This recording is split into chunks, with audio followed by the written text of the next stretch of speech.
Bismillahirrahmanirrahim.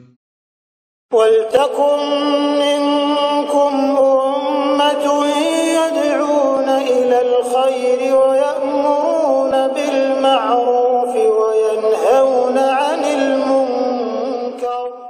Assalamualaikum warahmatullahi wabarakatuh.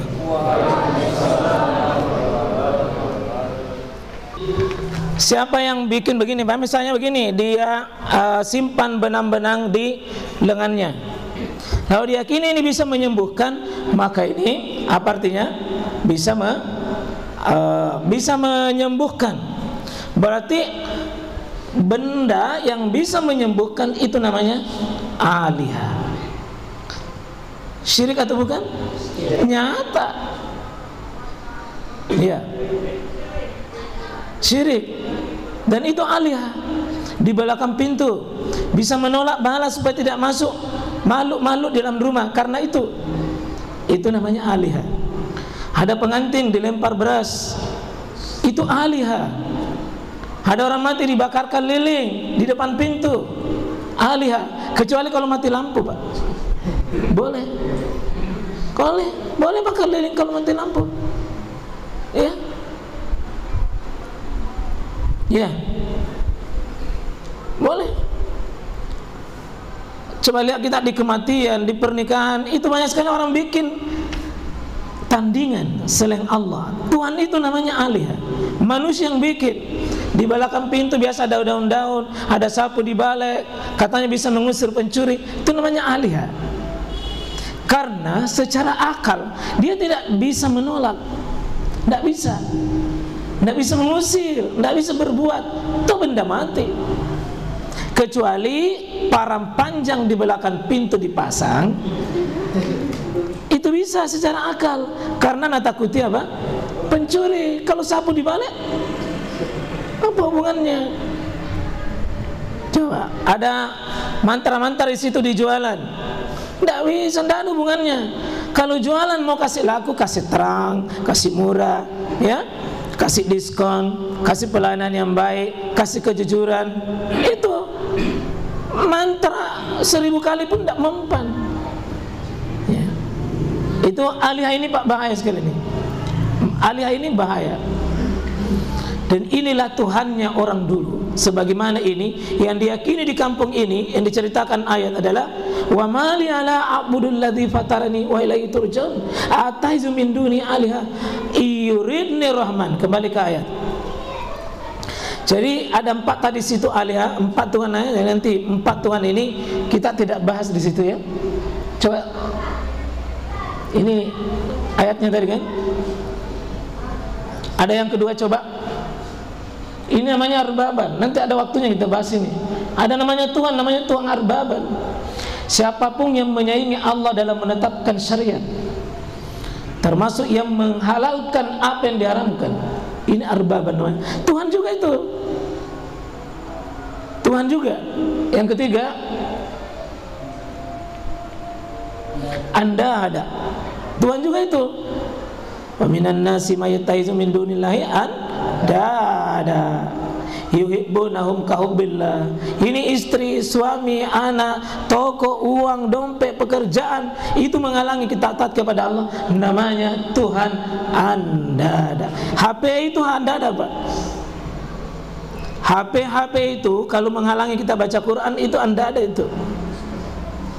HP itu Anda ada. Ya, tapi bukan berarti bahwa Bapak harus lempar HP-nya, kupungu gitu. Enggak, yang dimaksud di situ Anda ada, dia mami sampai tidak ada waktu untuk berzikir, nah, ada itu seperti mami. Apa itu? Tuhan baru. Yang terakhir namanya ada Togut. Namanya Tuhan Togut. 4 ini kalau Bapak baca Quran tidak pernah keluar nama Tuhan dari 4 ini. Dan Tuhan manusia ini tidak keluar dari sini. Kita loyal kepada atasan yang sebenarnya tidak layak kita loyal padanya. Itu namanya Togut. Ya, dan ini yang paling ditakuti musuh-musuh Islam kalau kita bahas ini. Empat ini namanya Tuhan ini. Empat nama Tuhan sering muncul dalam Al-Quran, sering sekali menjadi saingan Allah. Kita masuk di ayat tadi. Coba kembali ke ayat tadi yang dibahas. Kembali ke yang pertama tadi. Nah, kita masuk di situ, di ayat itu, a'attaizu min duni alihata yuridni rahman. Itu coba.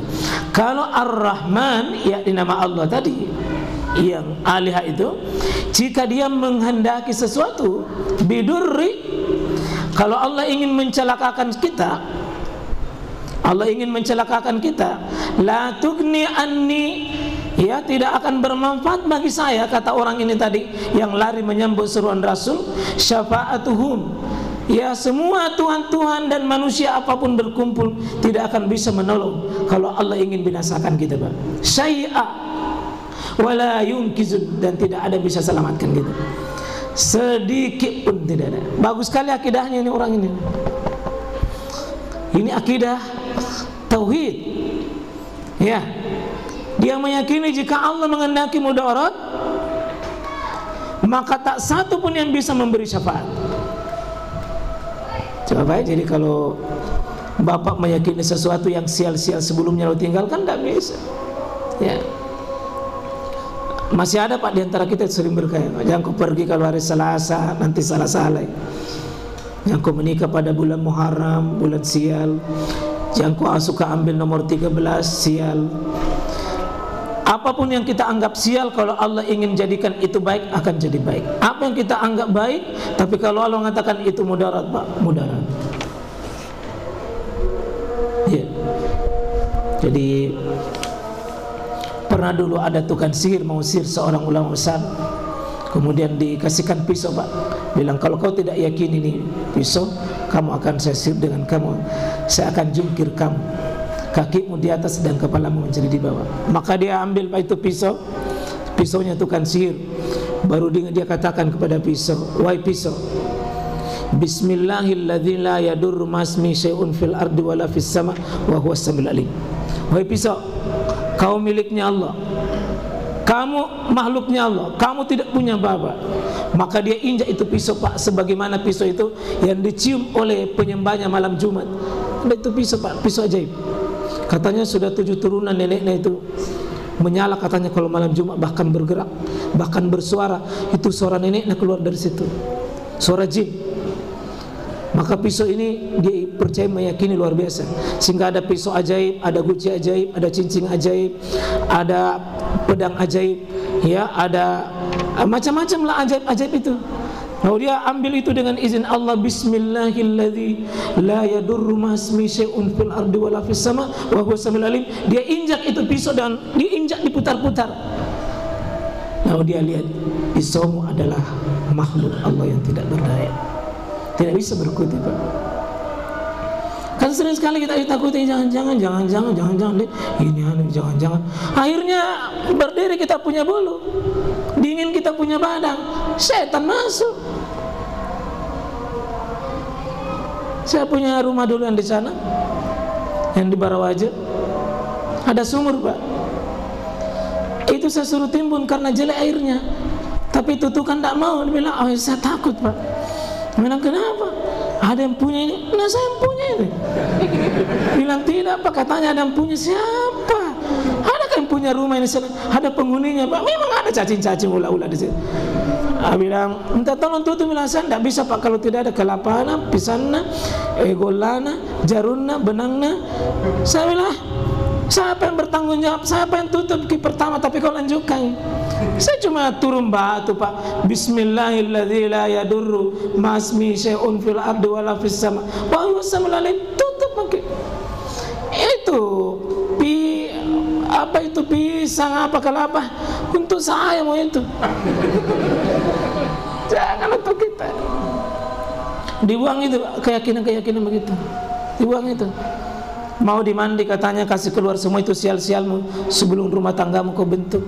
Ini tidak ada keyakinan begitu, Pak. Ini bukan soal Muhammadiyah tidak Muhammadiyah. Ini Quran, ini hadis Nabi SAW. Ya. Ada pernah Nabi orang pakai begini, pakai apa itu di tangannya, Nabi itu semacam kuningan Pak, dipeyakini orang jahiliyah. Ya, apa kata Nabi? Inza, kau buang itu, la tafla abada, kau tidak akan pernah bahagia selama-lamanya kalau masih ada itu. Ya, tidak akan menambah sedikit pun. Ya. Nah, kita titip, lanjut kembali ke ayat. Inni izan lafi dalalim mubin. Kalau saya mengambil Tuhan, saya masih meyakini seperti tadi. Kalau begitu, inni izan lafi dalalim mubin. Kalau begitu saya di atas kesesatan. Berarti apa ini? Orang ini betul-betul mengingkari perbuatan kaum-kaumnya tadi yang meyakini adanya sial-sial. Ya, inni izan, kalau saya masih meyakini ada yang bisa memberi mudarat kecuali Allah, kalau begitu lafi dalalim mubin, sungguh sesat yang nyata. Lalu dia bilang begini, inni amantu bi rabbikum fasmaun, sesungguhnya saya telah beriman kepada Allah, bi rabbikum, kepada Tuhan kalian, yakni Tuhan tadi langit dengan bumi. Kalau begitu fasmaun, dengarkanlah keimanan saya, dengarkanlah keyakinan saya. Jadi ini demonstrasi pernyataan, Pak. Meskipun apa? Dia takut dibunuh, dia takut untuk diserang, dia takut untuk disiksa oleh kaumnya. Karena tadi la illam tantahu lanarjumanna wa la yamassanna minna azabun alim. Kalau kau tidak berhenti berkeyakinan begitu, saya akan azab kamu, saya akan rajam kamu. Orang ini apa, Pak? Dia umumkan di hadapan orang yang berkeyakinan begitu. Apa yang terjadi, Pak? Dibunuh pun. Dibunuh ini rajulun yas'a min aqsal Madinah. Dibunuh pun. Setelah dibunuh, mati. Jelas kalau sudah dibunuh mati. Setelah mati, ini Allah abadikan Pak dirinya dalam setelah kematiannya. Qila, dikatakan, siapa yang katakan? Allah, para malaikatnya. Udkhulil jannah, masuklah kalian ke dalam surga. Coba. Mati, disiksa memang di dunia, tapi ini balasannya. Qal, dia berkata dalam surga itu atau dalam kehidupannya itu, ya laita qaumi, alangkah baiknya, ya laita qaumi, ya ya'lamun, sekiranya kaumku tahu bagaimana kenikmatan yang kudapatkan, kebahagiaan yang kudapatkan ini, alangkah menyesalnya dia. Kalau tidak percaya ki memang salah soal akidah, Pak, memang susah. Jadi Bapak tidak apa-apa lapar-lapar seperti hari ini, tapi kan nikmat. Dan puncak nikmat, Pak, bukan di dunia, di akhirat kelak. Puncak nikmat setelah Allah nanti mengatakan salamun alaikum, semoga keselamatan bagimu, ya bima sabartum, atas kesabaran kalian. Fadkhulu fiha, masuklah kalian ke dalam surga. Para malaikat pun siap berbaris. Wasiqal ladzina taqaw rabbahum ilal jannati zumara. Ya, dan berbaris-barislah ketika orang-orang beriman bertakwa itu dipersilakan untuk masuk ke dalam surga Allah setelah kebahagiaan. Memang hidup di dunia ini, Pak, kalau kita tidak punya memori tentang akhirat, lemah-lemah kalau ada tantangan.